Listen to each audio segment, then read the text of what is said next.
Welcome to the Nagarik podcast with Hari. I think आपका काफ़ी significant experience agriculture में भी रहा है. What else needs to be done apart from direct benefit वाले जो ट्रांसफर्स हो रहे हैं.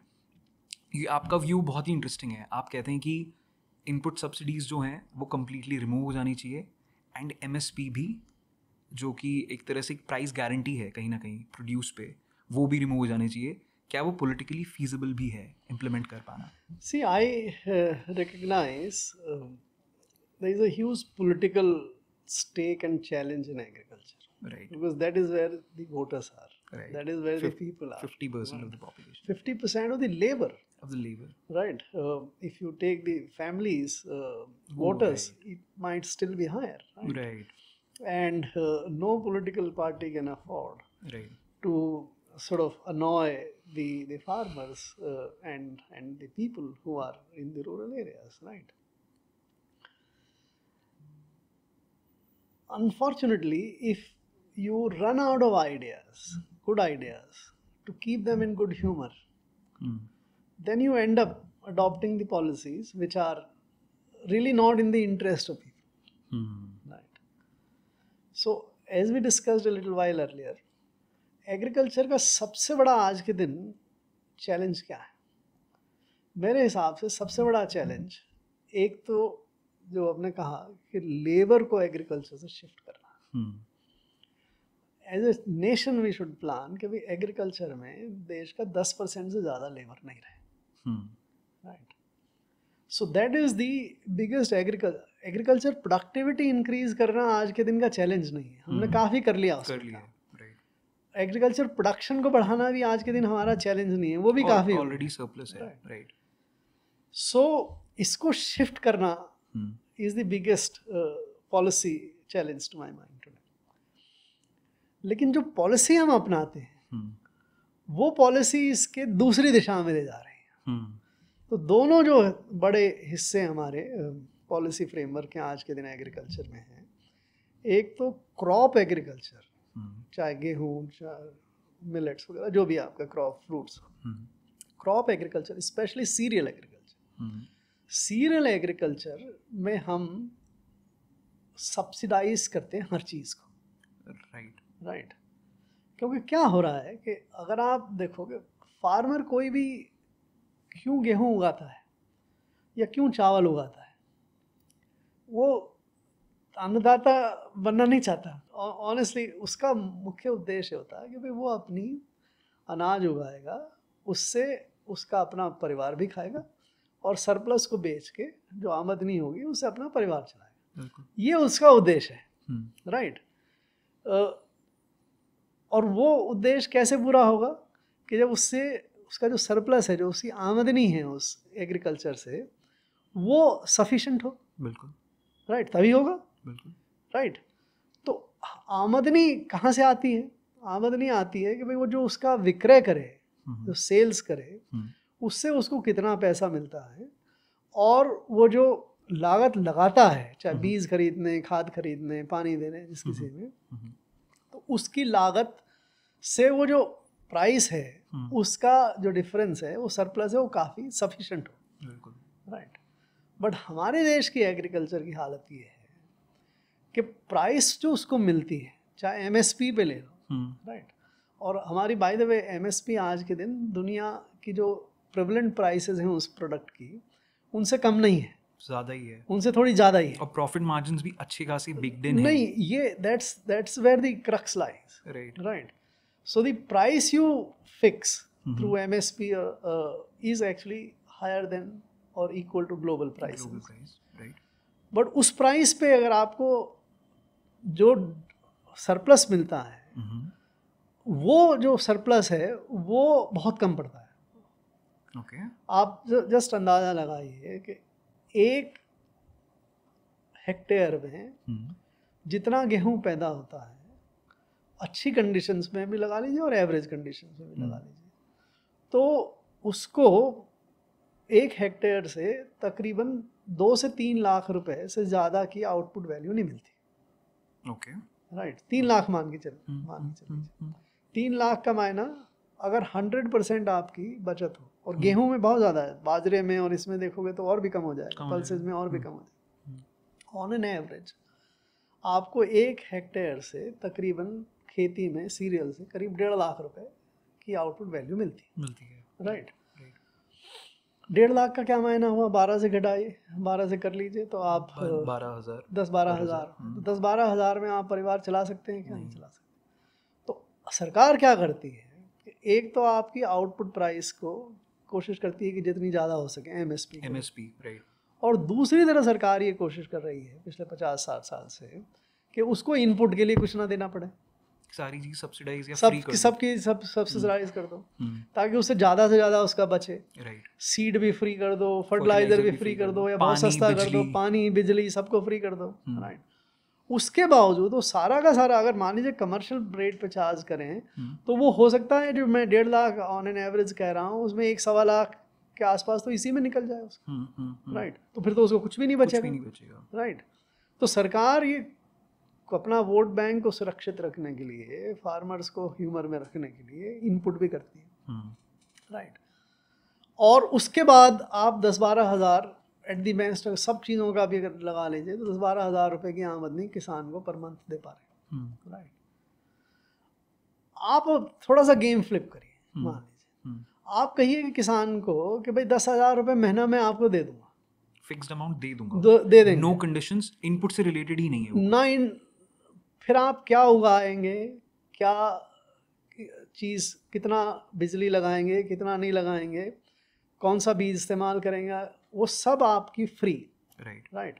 आप खुद खेती करेंगे या कॉन्ट्रैक्ट पे दे देंगे, या किसी लोग मिलके 1 हेक्टेयर की जगह 10-10, 15-15 हेक्टेयर पे खेती कर लेंगे, और बाकी लोग जो हैं वो दूसरे अपने काम धंधे करने के लिए शहरों में या किसी में चले जाएंगे, लेबर को फ्री करेंगे, all everything left liberalised, freed, right. और जो 10,000 रुपये आपको आज बचता है वो 10,000 रुपये आप हमसे ले लीजिए हर महीने, राइट। तो वो स्थिति to my mind will serve the object which we want to serve. It will not affect the production because farmer has got what is income is. अब बाकी जो भी कुछ उगाएगा वो करेगा, उससे उसकी एक्स्ट्रा इनकम है, राइट। और जो लेबर फ्री होंगे जो जाएंगे दूसरी जगह, वो अपनी दूसरी आमदनी बढ़ाएंगे तो उससे उसकी परिवार की आमदनी और बढ़ेगी, राइट। एंड दी सारा जो बट इसके लिए जो जरूरी है वो दोनों बड़े डिस्टोर्शन है कि आप एमएसपी पे खरीदने की गारंटी हटाइए, और उसके बाद बिकॉज आप फ्री हैं, कुछ भी पैदा करिए जो मार्केट आप अगर आपको मार्केट में किसी चीज़ से पैसा नहीं मिल रहा है तो मत करिए पैदा, प्रोडक्शन उस चीज़ का कम हो जाएगा, उसका कम करिए, मार्केट विल रेगुलेट। और इसी तरह से आपके जो इनपुट्स हैं उस पर आप प्रूडेंट होंगे। आप आज पानी इतना डालते हैं, वेस्ट करते हैं, आप नहीं वेस्ट करेंगे। सेम चीज बिजली और डिस्कॉम्स और पानी की जो प्रॉब्लम है वो आई थिंक कहना गलत नहीं होगा कि एग्रीकल्चर से ही एग्जैक्टली बनती। देश का 83% वाटर जो है वो एग्रीकल्चर में इस्तेमाल होता है, राइट। 83%। एक आपने आई थिंक बहुत ही इंटरेस्टिंग इसमें स्टैट लिखा था, 50% लेबर, 80% लैंड और 80% पानी मिलके 15% जीडीपी आपका दे रहा है। तो आपने लेबर, रिसोर्सेज चाहे वाटर हो, और तीसरा अपना लैंड, जो 3 सबसे मेन इनपुट्स हैं, उन तीनों को कंबाइन करके एक बहुत ही इनएफिशिएंट आउटपुट निकाला हुआ है इससे। एग्जैक्टली। सो इसीलिए मैं ये कहता हूँ, आई अंडरस्टैंड कि किसी भी पॉलिटिकल पार्टी के लिए, फॉर्मेशन के लिए ये मुश्किल है, बिकॉज वो, but then the art of the possible, अगर देश के और उन लोगों के हित में आपको सोचना है तो आपको ये एमएसपी और इनपुट सब्सिडी की व्यवस्था को ख़त्म करके फार्मर्स को आज़ाद करना ज़रूरी है, और उनकी रक्षा करने के लिए उनको ट्रांजिशन में और उनको पर्याप्त सपोर्ट देने के लिए एक कैश हैंड आउट की स्कीम पे जाना ज़रूरी है। That's the whole rational of my arguments. Very interesting. और उसके कुछ क्या आपको लगता है अर्ली ट्रेसेस हमें दिख रहे हैं, जो एक फार्मर्स को भी किसान जो सम्मान योजना है, उसमें प्रॉब्लम ये है कि वो इन एडिशन है,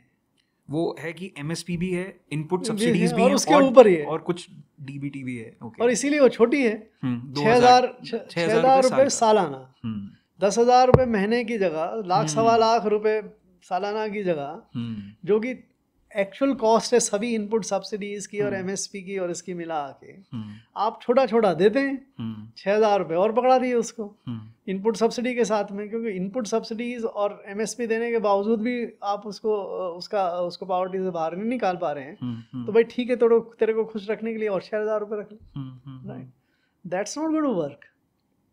बट अंडर व्हाट कंडीशंस ये कब ऐसे डिसीजंस पॉलिटिकल पार्टीज कब ले पाएंगी सेंटर पे? या लेट्स से फार्म लॉज अगर इसको कुछ पार्शली सॉल्व भी कर रहे थे, वो रोल बैक क्यों किए गए?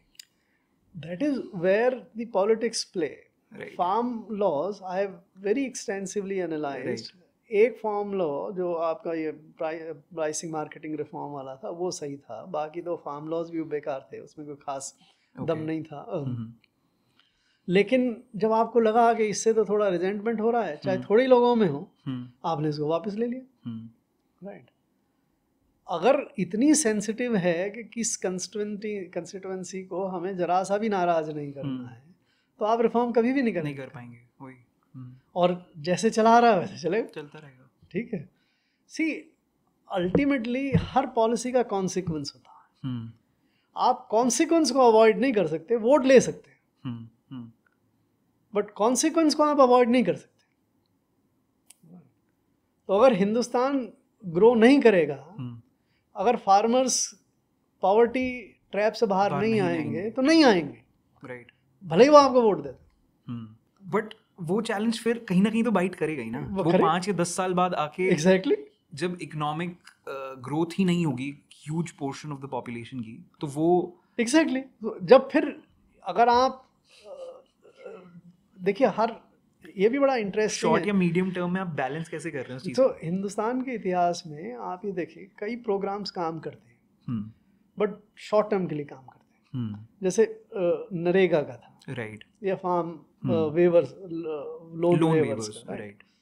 ये 2004-5 से 2008 के बीच में ये जो पॉलिसीज लाए, उसका रिजल्ट ये रहा कि Congress got more votes, right, in 2009 elections, right?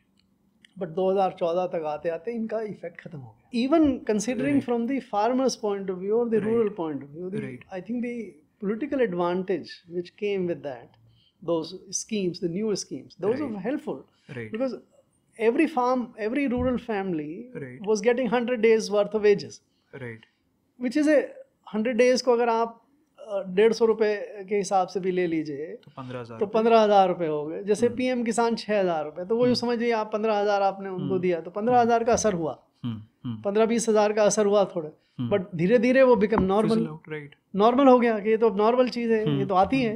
जैसे सारी सीड्स, सारी सब्सिडीज जो हैं, अब वो पॉलिटिकली असर नहीं करती, उनका रिमूवल असर कर सकता है for some time, but continuation is not giving you the political benefit. उसी तरह से जो ये हैं, इनका भी थोड़े समय बाद वियर ऑफ हो जाता है, and then either you come up with something new और जस्ट फील, या फिर आप उन्हीं बैड पॉलिसीज को और उनका और साइज एक्सपैंड करते चले जाएंगे with time. Exactly, but that doesn't work. That doesn't help. I find this amazing and so bad. सरकार PLFS करती, periodic labour force survey, and periodic labour survey 17-18 से शुरू हुए और 22-23-24 का लास्ट अवेलेबल है आपके पास. Agriculture labour has actually increased. Is this the development? Is this freeing from poverty? Does it indicate that India is rising? Right.